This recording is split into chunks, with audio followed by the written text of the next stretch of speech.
accomplishment for sure. Just pushing the market forward for 30-year-old first baseman. So that's for me. I think that's a win. But also, I couldn't expect something incredibly mega long because I didn't have my best year in 23. I didn't really have my best year either. So the 2 years stacked up didn't really play to my potential. Yeah, there's some positive outcomes there, but can't expect having like a 10-year deal when I didn't necessarily have my best 2 years in 23 and 24. And granted, definitely some positives, like definitely did a lot of cool things in those years, but still, it is what it is, and just gonna get back out there and play the best I can for the New York Mets. This has been home, and it's an electric fan base, and I mean, these guys in the clubhouse, like it's really special. This place is really special to me. So I'm just really happy to be back, and it's really exciting this year. You mentioned you couldn't expect a super long deal because of the year you had. How did those expectations evolve over the course of the off season? I mean, for me, it's just you just kind of take it day by day, really. I mean, that's really it. You take it day by day, and for us, we just we listened, and eventually, like this was, I mean, it's just great because this is home, and there's even before it's like you just look at some of the signings early in the off season, like fortifying the bullpen, like, and then obviously getting Juan, and it's like that's great, and then I mean the talent's undeniable in the room, and we definitely have our work cut out for us this year because after the way we finished last year. I mean, sky's the limit for us, but you gotta earn it every single day. Nothing's guaranteed, and it's going to be a really fun year. Hey, Pete, in your mind, were you ever close to going somewhere else? I mean, for me, like, for me, this was it. Like, I mean, throughout the entire offseason, we had the best dialogue from the Mets, and like that was it. Like, and for us, like this was the best opportunity, and for me, and I mean, I'm just really happy to be back. I mean, this was it. And when you mentioned the peek behind the curtain during that conversation, what did you learn? Well, I'm not going to divulge everything, but I mean, it's just kind of strategies, and all I say is like different strategies, outlooks, like kind of like in depth from the front office, and just like their vision, not just for this year, but years moving forward as well.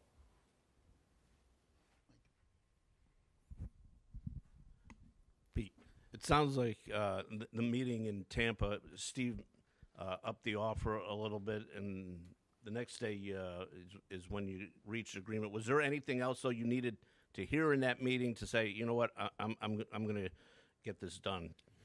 To be honest, I think I mean we covered a lot, but I mean it wasn't just that meeting. There was a lot of guys that were keeping in contact with me. Like for example.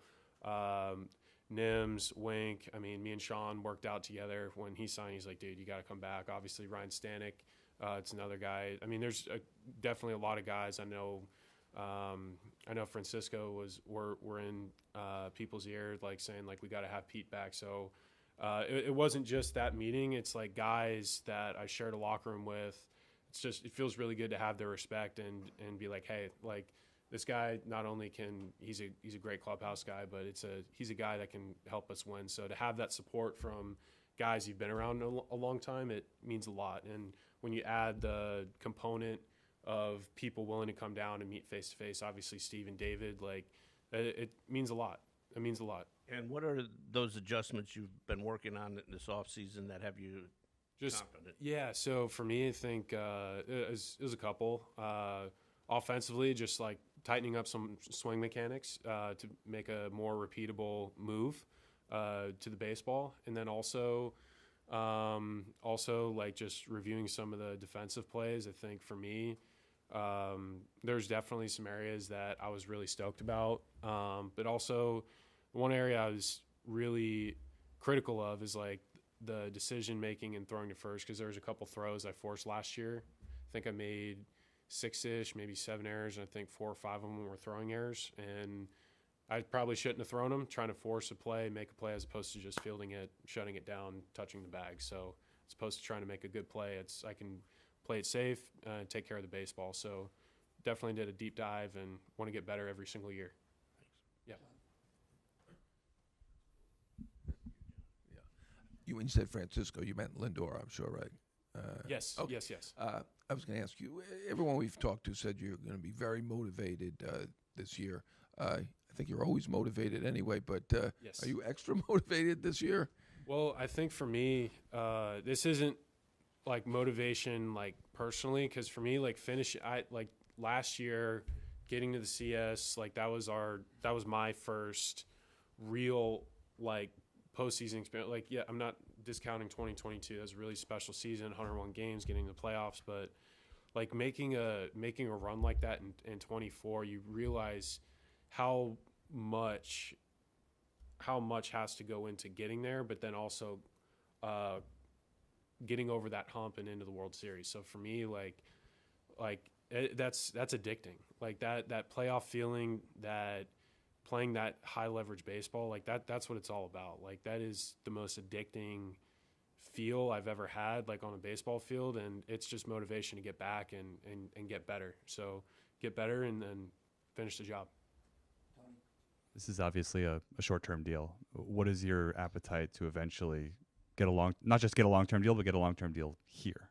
I mean, yeah, that'd be fantastic. Like for me, like I've had a great first 6 seasons, and people have been so receptive. Like this has been home, and yeah, that'd be fantastic. Like this is like just such a great organization. There's such great people here, like not just coaches, players, but whether it be clubbies, support staff, analytics, like this, it's just a fantastic place. And yeah, that could be really awesome. Given that it didn't happen this winter, is there any regret that you didn't maybe negotiate something like that before hitting free agency? I mean, I don't really regret it, because for me, every single step of the way of my career, like whether it's high school, college, minor leagues, I mean, even through my 6 years, it's like you bet on yourself every single year, whether you have a contract or not. You got to play. You got to play, and whether you are on a long guaranteed contract or not, like not playing well isn't fun. You want to play well, and you want to do a good job and help the team win however you can. And for me, that's all I want to do. I just want to win. Some players talk about the pressure of a platform season kind of getting in their mind a little bit. Do you feel that affected your performance in any way last year? I mean, there's pressure. There's pressure every year. This is the big leagues. And also with being in New York, and last year for us, like we wanted to make the playoffs and obviously win a World Series. There's pressure every single year, whether the contract situation, like that, all that'll take care of itself as long as you play well. But for me, like I felt pressure to perform my best season every single year, because this is the highest level. It's the big leagues.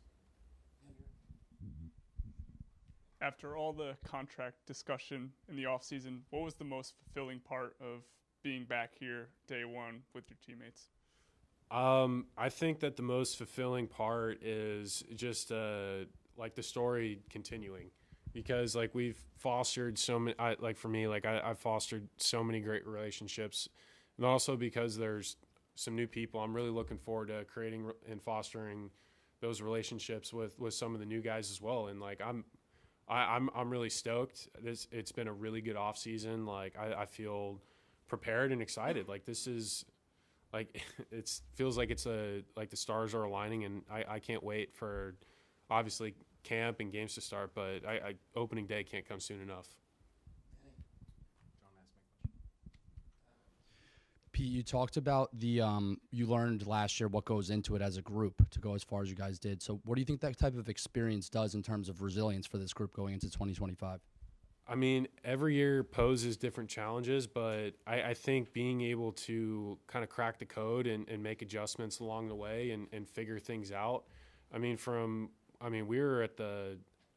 where we started to where we ended up, like it took a lot of continuity. It took a lot of group effort, collectively doing the little things right. And there's guys that that just understand the assignment of what we need to do working together as a team. And thankfully we have a ton of those guys back, and we're going to be able to have that edge and that understood culture of like, okay, this is who we are, this is our identity. We just need to execute. Pete, did today feel any differently compared to previous first days of spring training for you?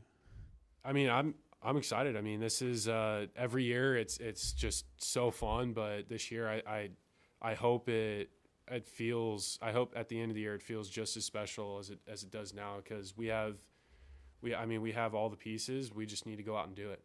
And what was your reaction to Steve Cohen's comments at that fan event? Like when you saw what he said?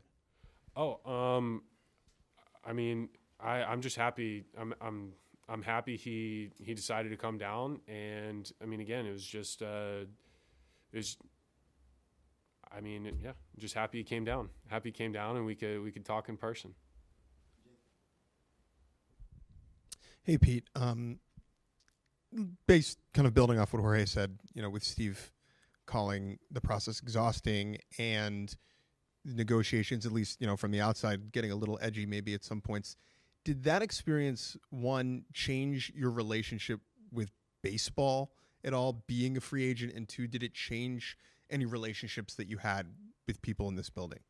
No, it didn't change any relationships at all. And again, like it's just, I mean, for me, it's just I'm just happy it got done. I'm sure Steve is really happy, and David's really happy. And for me, I just want to do right by him and do right by the people that have continuously believed in me throughout my career. Like this has been home, and it's home.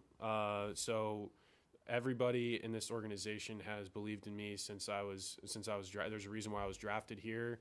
And there's a reason why I'm still here. And that feels ultimately, however negotiations go, like you put all that aside, it's like this place, this team, these people have believed in me from day one. So, and that means something. That means something. That means a lot to me. It's that constant belief, and yeah, negotiations are tough, but hey, that's the business side of it. And but regarding like personal relationships, I think business and personally, you set those aside for sure. And did it alter the way that you kind of think about this world of baseball, which has obviously been your life for a really long time?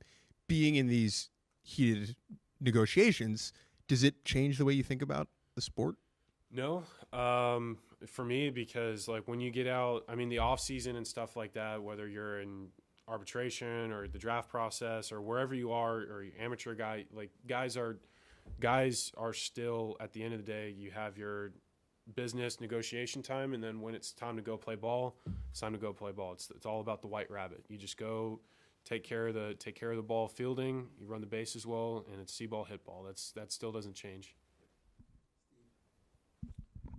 Pete, you've talked a lot about the team goals trying to get back this year, but for you personally, you've got an opportunity this year to set the Mets' all-time home run record. Have you given that much thought, and what would that mean to you? No, I haven't given it any thought. No, I mean, that's, yeah, of course I've given it thought. I think that's, again, to be able to have that is special, and to do it. And granted, if I stay healthy and go out and do it, if that were to happen, I mean, yeah, that's something I've been thinking about, and to be a part of this franchise in that way, because I mean, that would be really special, and yeah, can't wait. Following up on Jake's question, one of the things Steve said was that the negotiations were exhausting. Were they at any point exhausting for you? Not for me. Maybe for Scott. Yeah, we were good. We were all good.